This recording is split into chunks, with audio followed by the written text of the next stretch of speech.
That's pretty cool, hey? Like, that's pretty cool we actually made it on the front cover. That's pretty deadly. It is. I never thought we would. That's pretty good. A true life story. Cellmate to soulmate. I've been in solitary... Well, you were in solitary confinement. Yeah. What did they put here? Bronson told That's Life. When I met Sherry, she was fascinated by helping people who were suffering from isolation and segregation and wanted to end it. I knew I wasn't going to meet another human being like her. I was willing to settle for being her friend, but then the more I spoke to her, the more I fell in love with her. How could you not, though? Oh, I'm so... Why did you fall in love with me? TikTok on that. Why did you fall in love with me?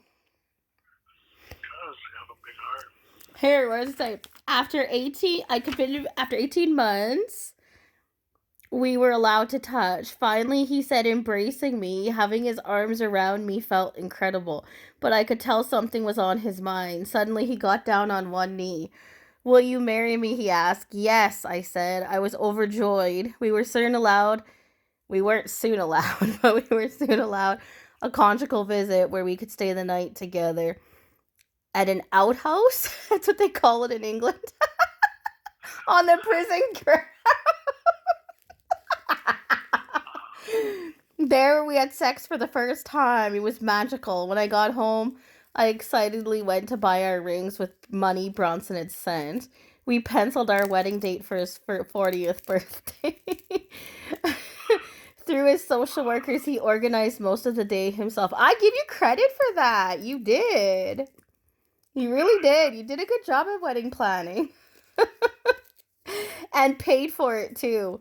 I wrote out some invitations for him to give to other inmates, and I sent one to the warden. While family and friends were supportive, I was only allowed to bring one friend. So I asked my pal Alex.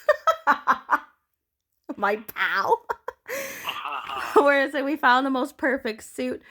But we struggled with the dress. I was told it wouldn't be even ready in time. Everyone knew how upset I was. And one of Bronson's friends even called. That was your best man, remember? He said, don't worry about the dress. He said he loves you and will marry you in anything you wear. When the day finally arrived, I put the vest top and borrowed a skirt from my friend Chantel. She made it all the way in the magazine to the UK too. It was far from my dream wedding outfit, but I had to make do. When I got inside and I saw Bronson in his suit, I swooned.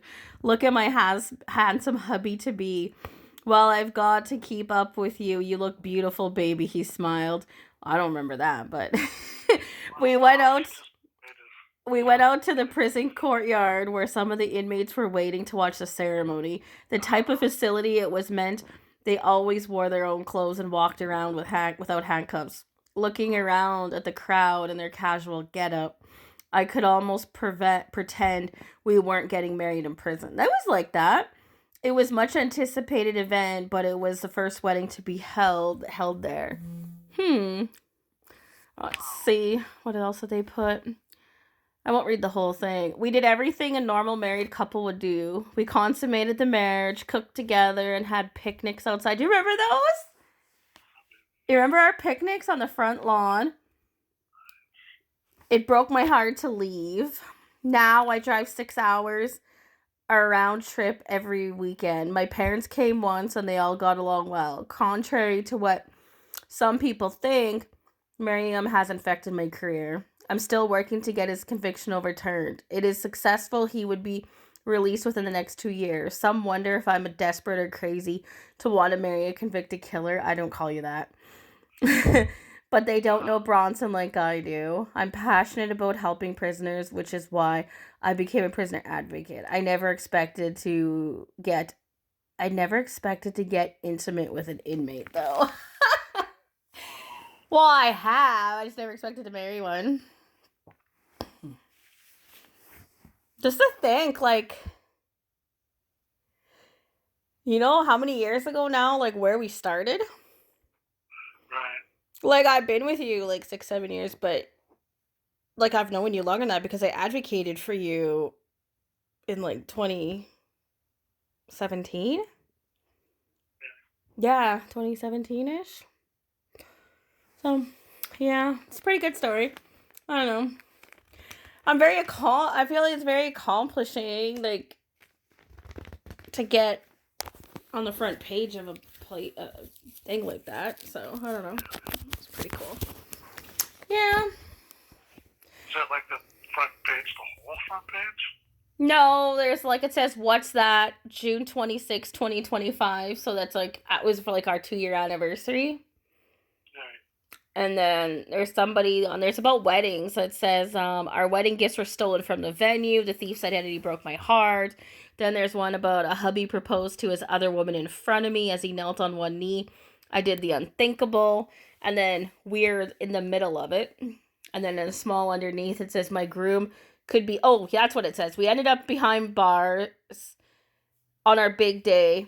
My groom could be caged for years. And then the small one underneath says, the hidden horror behind this photo. How can I forgive my mom? Ours is probably like half, a good 3/4 of the page. Like, it's a big piece of the page. It's right in the middle. So, yeah, it's not all of us. It's like, yeah, but yeah. So I have 3 copies. I had another one. I don't know where it went. I don't know where the 4th copy went, but I think my mom has it. Oh, that's okay. But yeah. But, and to think we got paid for that, hey? Remember we got paid?